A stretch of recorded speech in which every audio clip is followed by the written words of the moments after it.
Hello everyone, welcome back to Sleep Pharmacy. This is our 10th episode. I am Dr. Chizuko Nakayama, a pharmacist and researcher of traditional Japanese herbs. Tonight, I want to talk about Kumazasa. Have you ever heard of it?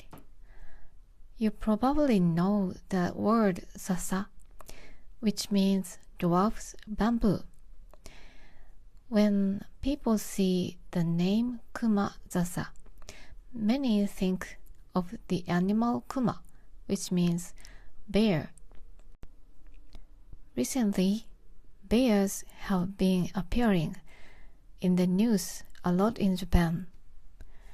And since pandas eat bamboo, people might think it means the bamboo that bears eat. But actually, it is not the animal bear. It refers to the kuma used in Kabuki theater makeup, the dark line drawn around the eyes to emphasize them. It means a border or a rim. It is the same character as the famous architect Kengo Kuma. In the summer, the leaves look completely green, but when the weather gets cold, the edges of the leaves dry out and turn white. This creates a very neat white border around the leaf, looking like a white flame. That is why it is called Kumazasa. So, what is the difference between a regular Sasa and Kumazasa? Kumazasa is simply one type of Sasa. It prefers slightly cooler areas. Here in Okayama Prefecture, where I live, you can find it if you go north of a place called Hiruzen. Recently, I went to Hiruzen to shoot a video of another plant called kuromoji, and I happened to find many Kumazasa plants here. I took some videos footage of it, so if you are watching this on the screen, you can see what it looks like.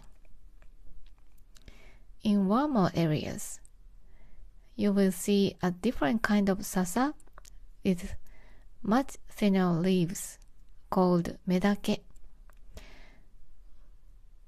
Even though the name ends with take, which means bamboo, it is actually a member of Sasa family.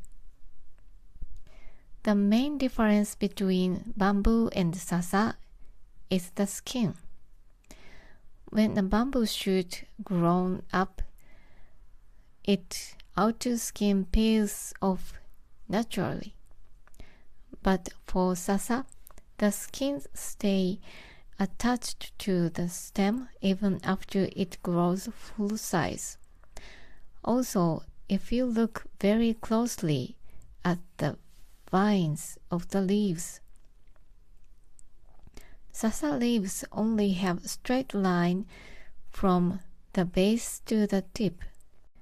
Bamboo leaves have a tiny horizontal line that create a grid pattern. You have to look very carefully to notice this. As I mentioned in the tea episode before, in the Shennon Benxiaojin, the oldest Chinese medical book, bamboo and Sasa were not separated. They were treated as the same family, and the most famous health benefit they share is a strong antibacterial property.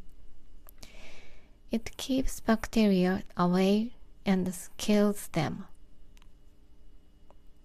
You might not see it much today unless you watch historical dramas, but in the old days, rice balls were always wrapped in bamboo skins.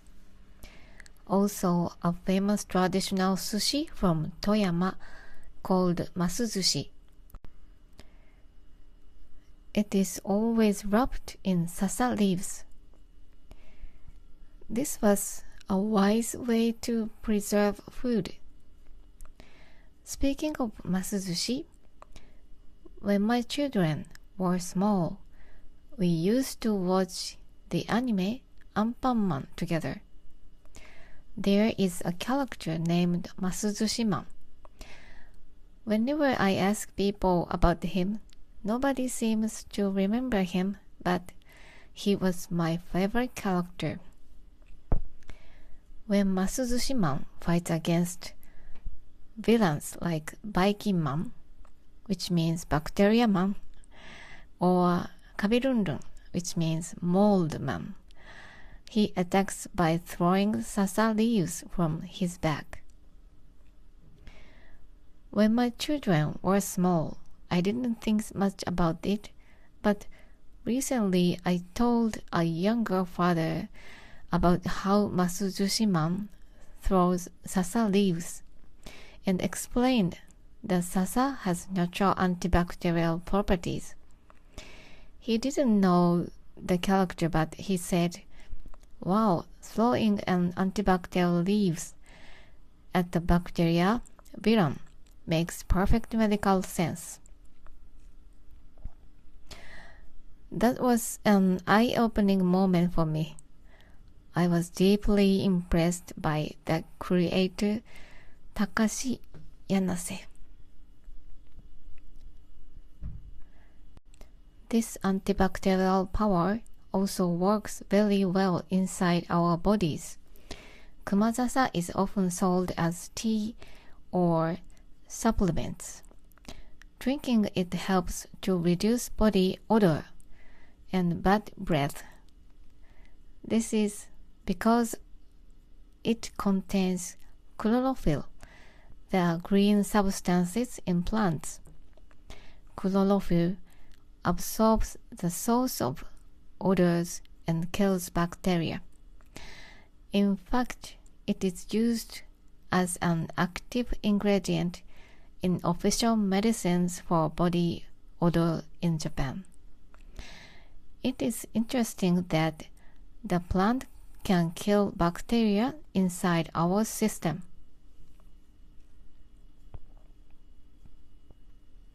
Furthermore, Kumazasa helps to lower blood sugar levels and soothe the early stage of a cold by cooling down the body's heat. Since it's full of vitamins and minerals, it is also widely used in green health powders or aojiru. Drinking it with meal prevents blood sugar spikes and provides nutrients that are hard to get from food. If you want to try it, you can easily make your own tea. You might not see Kumazasa unless you live in a cooler region, but any regular Sasa leaves is fine. You can harvest the green leaves in spring or summer. Cut them with scissors and dry them.